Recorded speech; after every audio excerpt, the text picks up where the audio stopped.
மற்ற மொழிகள்ல பல கோடி வசூல் பண்ணி நம்ம தமிழ்ல ரீமேக் பண்ணும்போது மன்னக்கவிய படங்கள் என்னலாம் தெரியுமா? லிஸ்ட்ல நம்ம ஃபர்ஸ்ட் பார்க்க போறது தில்லாலங்கடி. தெலுங்குல 2009ஆம் ஆண்டு ரவிதேஜா நடிப்புல வெளியாகி மிகப்பெரிய ஹிட்டான படம் தான் கிக். இந்த படத்துல ரவிதேஜாக்கு ஜோடியா இலியானா நடிச்சிருப்பாங்க. இந்த படத்தை தான் ஜெயம் ரவியை வச்சு அவரோட அண்ணனான மோகன் ராஜா தில்லாலங்கடி அப்படின்ற பெயர்ல நம்ம தமிழ்ல டைரக்ட் பண்ணியிருந்தாரு. ஆனா தெலுங்குல ஹிட் ஆன அளவுக்கு நம்ம தமிழ்ல இந்த படம் ஹிட் ஆகல. இன்னும் சொல்ல போனா படம் ஃபிளாப் ஆயிடுச்சு அப்படின்னே சொல்லலாம். தில்லாலங்கடி படத்துல ஒரு சில சீன்ஸ்க்கு மட்டும் மக்கள் மத்தியில ஒரு நல்ல வரவேற்பு கிடைச்சிச்சு. லிஸ்ட்ல நம்ம அடுத்து பார்க்க போறது ஒஸ்தி. ஹிந்தியில 2010ஆம் ஆண்டு சல்மான் கான் நடிப்புல வெளியாகி வேற லெவல் ஹிட்டான படம் தான் தபாங். இந்த படம் அந்த இண்டஸ்ட்ரியில எந்த அளவுக்கு ஹிட் அப்படின்னா தபாங் 1, தபாங் 2, தபாங் 3 வரைக்கும் எடுத்தாங்க. எல்லாமே பாக்ஸ் ஆபீஸ்ல ஒரு நல்ல கலெக்ஷனா பண்ணிருக்கு. சல்மான் கானோட லைஃப்ல இன்னைக்கு வரைக்கும் மறக்க முடியாத படமா கண்டிப்பா இந்த தபாங் படம் இருந்திருக்கும். ஆனா இந்த படத்தை ஒஸ்தி அப்படின்ற பெயர்ல 2011ஆம் ஆண்டு சிம்பு வச்சு டைரக்ட் பண்றாங்க. இந்த படத்தோட பாட்டு எல்லாமே பட்டி தொட்டி எங்கும் பயங்கர ஹிட் ஆனாலும் தமிழ் ரசிகர்களுக்கு இந்த படம் பிடிக்காம ஃபிளாப் தான் ஆச்சு.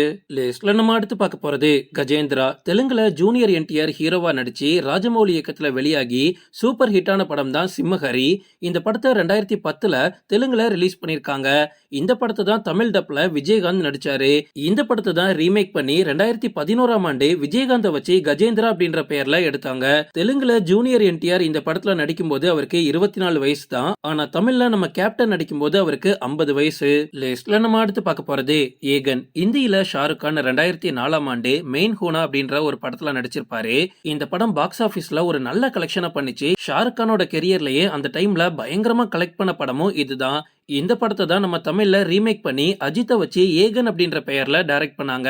இந்த படம் மிகப்பெரிய எதிர்பார்ப்புல வெளியாச்சு. நயன்தாராவும் அஜித்தும் மறுபடியும் ஒன்னா சேர்ந்து நடிக்கிறாங்க அப்படின்றதுனாலயே இந்த படத்துக்கு எதிர்பார்ப்பு ரொம்ப அதிகமா இருந்துச்சு. ஆனா எதிர்பார்க்காத அளவுக்கு மிகப்பெரிய தோல்வி அடைஞ்சதுதான் மிச்சம். லிஸ்ட்ல நம்ம அடுத்து பார்க்க போறது பெங்களூரு நாட்கள். மலையாளத்துல துல்கர் சல்மான், நிவின் பாலி மற்றும் நசிரா நடிப்புல வெளியாகி மிகப்பெரிய ஹிட் அடிச்ச படம் தான் இந்த பெங்களூர் டேஸ். 2014ல மலையாளத்துல இந்த படம் ரிலீஸ் ஆயிருக்கு. அந்த டைம்லயே இந்த படத்தை மேக்சிமம் தமிழ் மக்கள் பார்த்துட்டாங்க.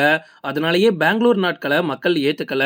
நம்ம தமிழ்ல ஆர்யா, பாபி சிம்ஹா, ராணா மற்றும் ஸ்ரீதிவ்யா நடிச்சிருப்பாங்க. இந்த கதையை மலையாளத்துல துல்கர் சல்மான், நிவின் பாலி மற்றும் நஸ்ரியா அப்படியே வாழ்ந்திருப்பாங்கன்னு சொல்லலாம். அதனாலேயே அந்த கதையில ஆர்யாவையும் பாபி சிம்ஹாவையும் ஸ்ரீதிவ்யாவையும் வச்சு பார்க்க முடியல. நம்ம தமிழ் ஆடியன்ஸ் கிட்ட கூட பெங்களூர் டேஸா பெங்களூர் நாட்களான்னு கேட்டா எல்லாருமே பெங்களூர் டேஸை தான் சொல்லுவாங்க. அந்த அளவுக்கு அந்த படம் எல்லாரோட மனசுலயும் ஆழமா பதிஞ்சிருக்கு. இதனாலேயே பெங்களூரு நாட்கள் எதிர்பார்த்த அளவுக்கு வெற்றி பெற முடியாம தோல்வி அடைஞ்சிடுச்சு. லிஸ்ட்ல நம்ம அடுத்து பார்க்க போறது ஜூலாயி. தெலுங்குல அல்லு அர்ஜுன் நடிப்புல வெளியாகி மிகப்பெரிய ஹிட் படம் தான் ஜூலாயி. அங்க ஒரு பக்கவான கமர்ஷியல் படமா இது வெளியாகி ஒரு நல்ல கலெக்ஷனும் பார்த்துச்சு. இந்த படத்தை தமிழ்ல பிரசாந்த வச்சு சாகசம் அப்படின்ற பெயர்ல டைரக்ட் பண்ணாங்க.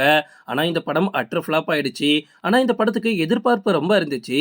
ஏன்னா ரொம்ப வருஷம் கழிச்சு டாப் ஸ்டார் பிரசாந்த் வந்து நம்ம தமிழ் சினிமாவில் ஒரு ரீஎன்ட்ரி கொடுக்கறாரு அப்படின்னு சாகசம் படத்தை பயங்கரமா ப்ரமோட்லாம் பண்ணாங்க.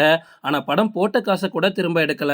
இந்த மாதிரி ரீமேக் பண்ண நிறைய படங்கள் நம்ம தமிழ்ல தோல்வி அடைஞ்சிருக்கு. சோ இதோட பார்ட் 2 வீடியோ வேணும் அப்படின்னா கமெண்ட்ல சொல்லுங்க. ஓகே ஃப்ரெண்ட்ஸ், இதோட நான் இந்த வீடியோ முடிச்சுக்கிறேன். இன்னொரு இன்ட்ரெஸ்டிங்கான வீடியோல நம்ம சந்திக்கலாம். Stay tuned.